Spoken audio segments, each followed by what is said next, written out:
देश का मसला है इलेक्शन। ईवीएम को हटाओ और बैलेट पेपर से इलेक्शन कराओ और देश को बचाओ, ये है मुद्दा। और मुद्दा क्या बनाया जा रहा है? मुद्दा मंदिर मुद्दा ढोंग बनाया जा रहा है। ढोंग को देश का मुद्दा बनाया जा रहा है। देश की हकीकत, देश के फ्यूचर को इग्नोर किया जा रहा है, जो कि फ्री एंड फेयर इलेक्शन है और जो कि सिर्फ और सिर्फ बैलेट पेपर से हो सकता है। क्या बदमाशी है ये? ब्लैक शीशा, अरे उसकी आंख खराब हो रही थी ईवीएम मशीन की, तुमने काला शीशा लगवा दिया। कोई किरणों से उसकी आंख खराब हो रही थी ईवीएम मशीन की। क्या बदमाशी है ये? सरकार जिस तरह से काम कर रही है और ट्विटर वगैरह को कह रही है कि इनको, इन ट्वीट्स को हटाओ, इन वीडियोस को हटाओ। मेरा बहुत, मैं यहां से जो है एक अभी तो निवेदन ही कर रहा हूं। एलन मस्क जिसने अब ट्विटर खरीद लिया है, जो अब एक्स के नाम से है, हो सकता है मोदी पे कुछ ज्यादा ही भरोसा है उनको। मैं मानता हूं कि इंडिया बहुत बड़ा बाजार है, लेकिन मोदी की सरकार इस 2024 के बाद रहने वाली नहीं है। ये मैं आपको बता रहा हूं कि 2024 के बाद मोदी सरकार रहने वाली नहीं है। और जब ये सरकार बदलेगी तो एलन मस्क क्या करेंगे? तो ट्विटर को भी मेरी तरफ से ये बहुत निवेदन है, इन सारी चीजों को समझे और सोशल मीडिया जिस लिए बनाएगा उस जिम्मेदारी को निभाते हुए हर चीज जो इस पर डाली जा रही है लोगों तक पहुंचने दे, लोगों को देखने दे, ताकि लोग सच्चाई जान सके।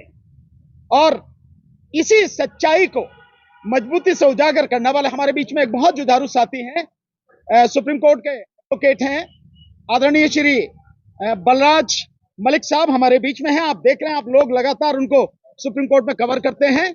मैं चाहूंगा कि वो भी इस बात यहां हमारे इसको प्रेस को इस समय संबोधित करें। सबसे पहले तो इस बात को समझना होगा, और ये सरकार किसी मोदी की नहीं है, किसी XYZ की नहीं है। ये देश की सरकार है और देश की सरकार को देश के लोगों के हिसाब से चलना होता है। जो भी उसमें टांग अड़ाएगा उसका इलाज देश की जनता को करना होता है। देश के पास ये लगातार राइट है, न केवल इलेक्शन में, लगातार 5 साल ये राइट बरकरार रहता है। वोट दे के घर बैठ जाएं, चुपचाप देखते रहें बदमाशियों को, ऐसा लोकतंत्र में ना अपेक्षित है, ना हो सकता, ना होता है।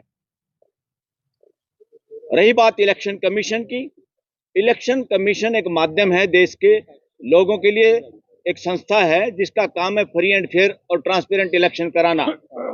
अगर वो इस बात की जिम्मेवारी नहीं देता, जब सरकार निरंकुश हो जाए, संसद बंधक बन जाए, यानी पार्लियामेंटेरियन एंटी डिफेक्शन लॉ की वजह से बोल ना पाए और वो सारे के सारे गुलाम बना लिए जाएं, और तीसरा सुप्रीम कोर्ट और हाई कोर्ट जब स्लो हो जाए, डेट पे डेट हो जाए, डेट पे डेट देने का काम करें, या सरकार के कहने पे तारीख लटकाते रहें और सिर पे इलेक्शन आ जाए और किसी संसद के भागे हुए MLAs को सरकार बना के दोबारा उसका इलाज करने की बजाय, उसका फैसला करने की बजाय एक तरह से कॉपरेशन मिले सरकार को, यह सिस्टम देश की जनता को मंजूर नहीं है।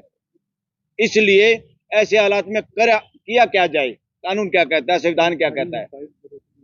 संविधान ये कहता है, जब हमारी तीनों स्तंभ, हमारी व्यवस्था के तीनों स्तंभ कमजोर हो जाएं या एक दूसरे को दबाएं या तीनों षड्यंत्र करके शामिल हो जाएं किसी एक ऐसे काम में जो जनता की आवाज के खिलाफ हो, तो लोग, यानी लोग जनरल बॉडी, देश की असली सरकार और असली पार्लियामेंट और असली जुडिशरी, इन 3 संस्थाओं के अलावा असली जो है वो देश की जनता है, 140 करोड़ भारत के लोग हैं।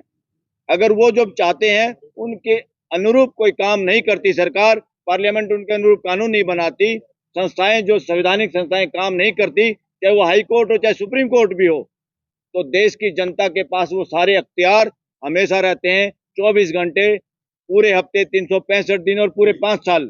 फिर लोग क्या करें? लोग न केवल विरोध करने के लिए सड़कों पे धक्के खाने के लिए हैं, देश के लोग अपने उन स्तंभों का घेराव कर सकती है। घेराव का मतलब क्या है? घेराव का मतलब ये नहीं है कि उनको भूखा मारना है, डराना है, इसलिए घेराव कर सकती है। अपनी बात समझाओ, हमारी समझो, हमारी बात को अहमियत दो, क्योंकि वी आर सुप्रीम, हम सुप्रीम हैं। तो लोग धरना प्रदर्शन देना लोगों का राइट है, उसी से तो जागरूक होते सब। एक दूसरे को कैसे बताएंगे?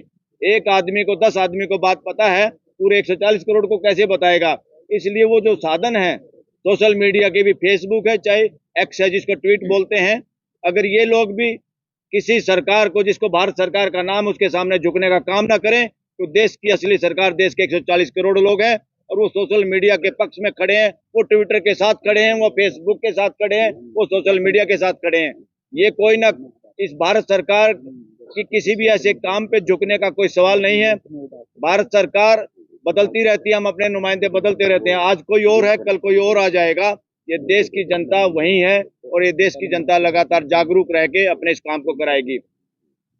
अब देखिए, इवन इलेक्शन कमिश्नर जिनकी जिम्मेवारी है फ्री एंड फेयर इलेक्शन कराना, ये जिम्मेवारी है, ये रिक्वेस्टिंग नहीं, उनकी जिम्मेवारी है। अगर वो इस काम में फेल होते हैं तो हम उस इलेक्शन कमीशन का घेराव भी करेंगे और जरूरत पड़ी इस देश को संसद का घेराव भी होगा, सरकार का घेराव भी होगा, प्राइम मिनिस्टर के हाउस का घेराव भी होगा। अब प्राइम मिनिस्टर कोई भी हो सकता है, मोदी हो कोई और भी हो, सीएम कोई भी हो सकता है, नामों में कुछ नहीं रखा। ये किसी के बाप की सरकार नहीं है, ये देश की जनता की सरकार है। मगर जब मुद्दों पे जो आदमी नहीं बोलता, जिसकी जिम्मेवारी हमने बोलने की दी है, वो आदमी अगर जिम्मेवारी के साथ बोलता नहीं, कितने सारे उदाहरण है, खिलाड़ियों का उदाहरण हो, मणिपुर का उदाहरण है, कोई और उदाहरण, कितने सारे। ये सबसे इंपॉर्टेंट देश का मसला है इलेक्शन, ईवीएम को हटाओ और बैलेट पेपर से इलेक्शन कराओ और देश को बचाओ, ये है मुद्दा। और मुद्दा क्या बनाया जा रहा है? मुद्दा मंदिर बना, मुद्दा ढोंग बनाया जा रहा है, ढोंग को देश का मुद्दा बनाया जा रहा है। देश की हकीकत, देश के फ्यूचर को इग्नोर किया जा रहा है, जो कि फ्री एंड फेयर इलेक्शन है और जो कि सिर्फ और सिर्फ बैलेट पेपर से हो सकता है। क्या बदमाशी है ये? ब्लैक शीशा, अरे उसकी आंख खराब हो रही थी ईवीएम मशीन की, तुमने काला शीशा लगवा दिया। कोई किरणों से उसकी आंख खराब हो रही थी ईवीएम मशीन की, क्या बदमाशी है ये सरेआम चोर की दाढ़ी में तिनका नहीं, चोर का चेहरा काला पूरे देश को दिखाई दे रहा है कि चोर लोग हैं, सत्ता में जो बैठे हैं वो चोरी पे आमदा हैं और उसके जितनी संवैधानिक संस्थाएं हैं वो गुलाम बन चुकी हैं, वो उन चोरों का साथ देने के तैयार खड़ी हैं, इसलिए वो बातों का जवाब नहीं देती। बातों का जवाब सरकार का मुखिया ही नहीं देता, इलेक्शन कमीशन की कहाँ हिम्मत है वो जवाब देगा? तो ऐसी नपुंसकता के दौरान जनता को स्वयं खड़ा होना होगा।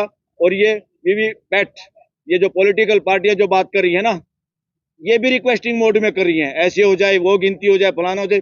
ये इलेक्शन कमीशन कौन होता है ये बताने वाला? 2 दिन लगेंगे, अरे चाहे 2 महीने लग जाओ, हमें ट्रांसपेरेंट इलेक्शन चाहिए।